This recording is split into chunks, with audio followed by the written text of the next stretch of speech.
Veiem, l'idea és molt senzilla, és que no sé si dir el procés o en tot cas tota aquesta dinàmica que hi ha hagut en els passats anys cap a l'estat català, tot això ha baixat molt i senzillament ho volem reactivar.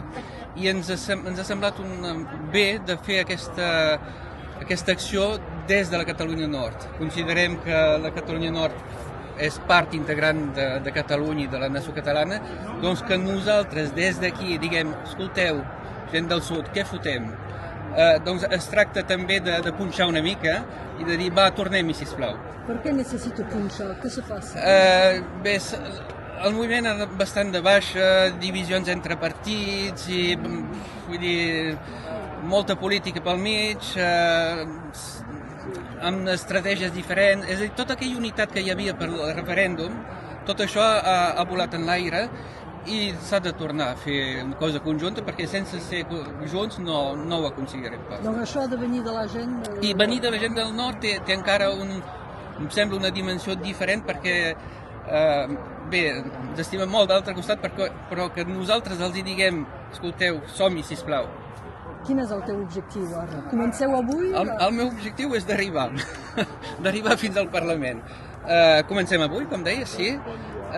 Doncs són 15 etapes fins a Barcelona i cada dia anem fent el recorregut, una vintena, 20-25 quilòmetres i endavant. I a cada vegada llegirem el manifest, que si vols filmar, i tornar a recordar tot el que havíem començat fins abans de l'1 d'octubre del 2017. I el dia de l'arribada al Parlament, què se pot passar? El dia de l'arribada hi haurà una concentració davant del Parlament, presentarem allà una llista, una llibreta de greuges, una mica com en temps de la Revolució Francesa, i demanant als polítics que facin alguna cosa, que és el moment.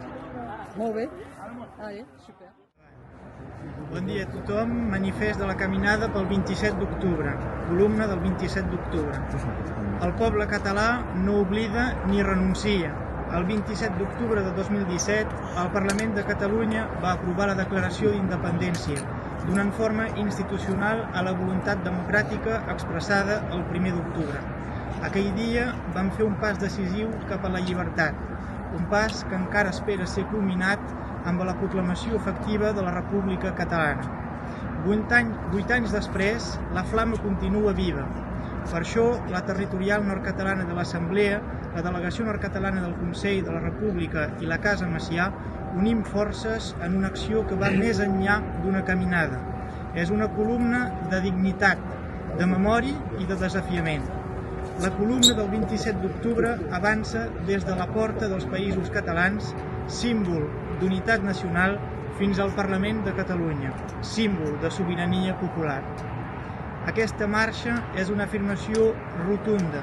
No acceptem la renúncia, no cedim davant la repressió, no ens resignem a l'autonomisme. És un crit col·lectiu, pacífic però ferm per la llibertat, per la justícia i per la plena sobirania. El camí que emprenem és físic, però sobretot polític i emocional. Un recorregut compartit per la memòria, la lluita i l'esperança d'un país que aspira a ser lliure. Reivindiquem també la llengua catalana com a pilar fonamental de la nostra identitat i com a eina imprescindible per la cohesió nacional. Sense una llengua viva, respectada i plenament normalitzada en tots els àmbits, no hi ha república possible. La defensa del català és inseparable de la lluita per la llibertat. Alhora, denunciem el paper decebedor dels partits polítics independentistes des del 1 d'octubre. Han malmès el mandat popular, han desorientat el moviment i han prioritzat càlculs electorals per damunt del compromís amb la República. La seva inacció i renúncia han estat un fre per la voluntat del poble que va demostrar coratge i determinació davant les urnes i la repressió. Fem una crida a la ciutadania a sumar-s'hi, a formar part d'aquesta columna que avança amb determinació. Que cada pas sigui una fita, que cada etapa sigui una declaració. La força d'aquell moviment rau en la persistència i en la convicció de la gent. Reafirmem que només la República Catalana ens pot garantir llibertat, justícia, progrés i democràcia. Continuem caminant junts perquè el 27 d'octubre no és només un record, és la promesa, i aquesta promesa la farem realitat.